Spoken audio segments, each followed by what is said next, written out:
Donc on en a un qui va rejoindre cette partie du quai avec la terrasse, et un qui va monter en longeant le muret vers ce qui sera plus tard la rue. Ils vont occuper à peu près la moitié d'ailleurs de ma largeur initiale de quai, donc autant à partir de cette arête faire une sélection d'anneaux. J'utilise la transparence simplement pour vous montrer, pour les débutants, comment s'opère la sélection d'anneaux, qu'elle s'opère bien.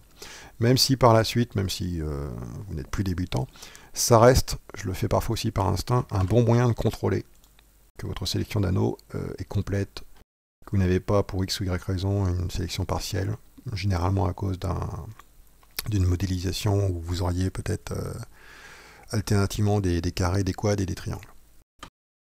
C'est pour connecter ce qui me divise en deux ma largeur de quai. Je vais donc pouvoir préparer mon escalier. Je vais utiliser par exemple cette face. Une hauteur de 1, c'est parfait. Cette face, pour faire une extrusion coquille, un shell extrude par là. Déjà, il faut savoir un petit peu ce qu'on veut comme type d'escalier, les proportions globales. Ici, je voudrais un escalier relativement standard. Ça veut dire quoi? Ça veut dire que les proportions des marches vont définir celles de l'escalier. Et en règle générale, une marche est moitié moins haute qu'elle n'est profonde. Ou inversement, la profondeur est le double de sa hauteur.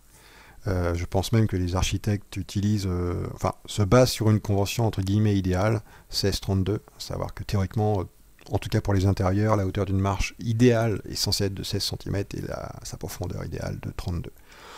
Bon, ici, on ne fait pas dans l'idéal, on ne fait pas non plus de la modélisation d'intérieur. Et puis, c'est un ratio généraliste, disons. Je pense que les marches de quai de la Seine, en plus, sont plutôt relativement imposantes, c'est-à-dire qu'elles sont sûrement un peu plus grandes que les marches classiques. On va estimer 20 cm de hauteur par marche et 30 en profondeur. Donc on va tricher un peu par rapport au ratio idéal. Ce qui veut dire quoi? Autant se baser sur la hauteur.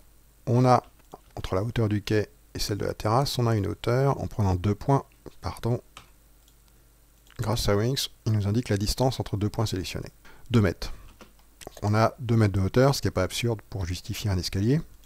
Si je faisais un ratio idéal, ça voudrait dire que mon escalier aurait une profondeur de 4 mètres. Il arriverait à peu près par là. J'ai dit 20 cm de hauteur, on va estimer, ça tombe bien, donc ça fera 10 marches. On va partir d'une base de 10 marches. On coupera la hauteur en 10. Et 10 marches en longueur, 30 cm, donc 3 mètres de longueur. Alors, c'est tout simple. Je prends cette facette, je fais une extrusion shell, coquille, pour faire un nouvel objet par la normale. Et puisque je veux 10 marches de 30 cm, ça fait une extrusion de 3 mètres. Par contre, ici j'ai une hauteur de 1 mètre, ce qui ne m'intéresse pas. Vous allez voir comment on extrude facilement un escalier dans Wings. Alors, je vais utiliser un petit truc simple. Il y a plusieurs façons de faire des escaliers d'ailleurs, mais je vais utiliser un truc simple. Je sélectionne une face et je vais la mettre à la hauteur de la première marche en fait, donc à 30 cm par rapport à la base. Alors ici, ça fait exactement 1 mètre. Donc la façon la plus simple, ce serait de faire un déplacement par la normale, et grâce aux contraintes Shift appuyé, boum, on la superpose à la même hauteur de la précédente. Rappelez la dernière commande, refaire un déplacement, donc bien un déplacement et pas une extrusion, et on entre la hauteur, j'avais dit 0,20, enfin 0,2, 20 cm. Par contre, je vais vous montrer une autre méthode, puisque ici, je dirais, on a de la chance. On a de la chance, pourquoi? Parce que ma hauteur initiale de l'objet que je transforme était exactement de 1. Lorsque ce n'est pas le cas, Wings offre des outils plus puissants. Je vais peut-être enlever mon mode Twix puisque... Attendez, je vérifie quelque chose. Non, c'est bon. Alors, autre méthode, similaire, mais similaire dans le sens où c'est un déplacement avec les commandes absolues. Déplacement, accrochage. Donc j'ai fait clic gauche sur Snap, point de référence... cette arête par exemple, ou même peu importe ce point. Point de référence cible, celui-ci.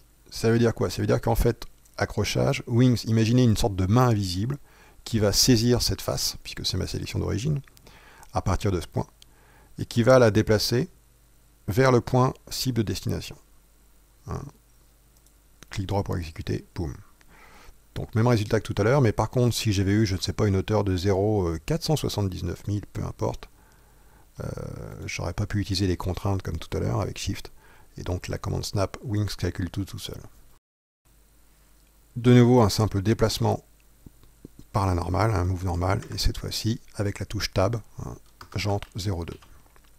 Alors d'ailleurs, la touche Tab, les numériques input, a un autre avantage, genre quelque chose, peu importe, un petit truc dans Wings. Lorsque vous l'avez déjà utilisé dans une session de Wings, vous pouvez rappeler les dernières dimensions avec les touches du clavier flèche supérieure, flèche inférieure pour vous déplacer dans les précédentes dimensions que vous avez rentrées. Wings se souvient. Donc ici, je savais que ma précédente dimension, c'était 0,2. Ça tombe bien. Juste à savoir. C'est indiqué nulle part, sinon, ce petit truc. Donc, on a notre première marche. On en veut 10. Donc, je vais faire une sélection d'anneaux, G, et je vais couper en 10. Donc, soit par le menu, clic contextuel, clic droit, couper, sous-menu, et on choisit 10, ou simplement, je vous l'ai dit, le pavé numérique. Pour avoir 10, en fait, c'est la touche 0.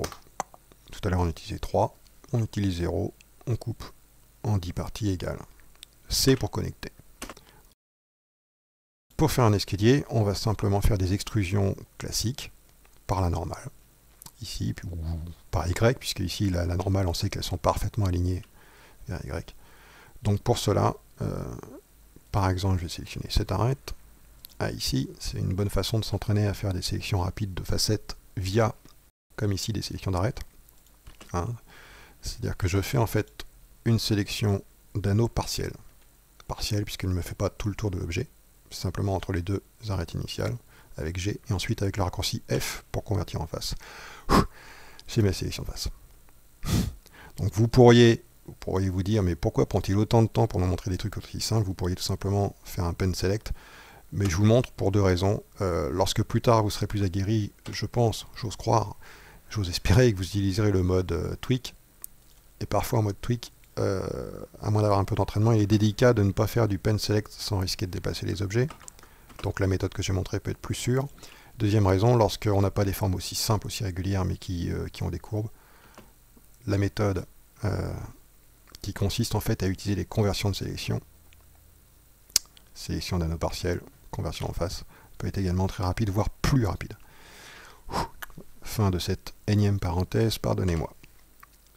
On extrude vers Y ou vers la normale ici, peu importe. Tab 0,2. J'ai utilisé la flèche du haut. Et ici, ça devient de plus en plus simple. Je désélectionne une face.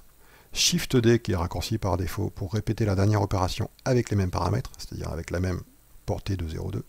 Je désélectionne, Shift D, etc. Et je peux monter mon escalier rapidement.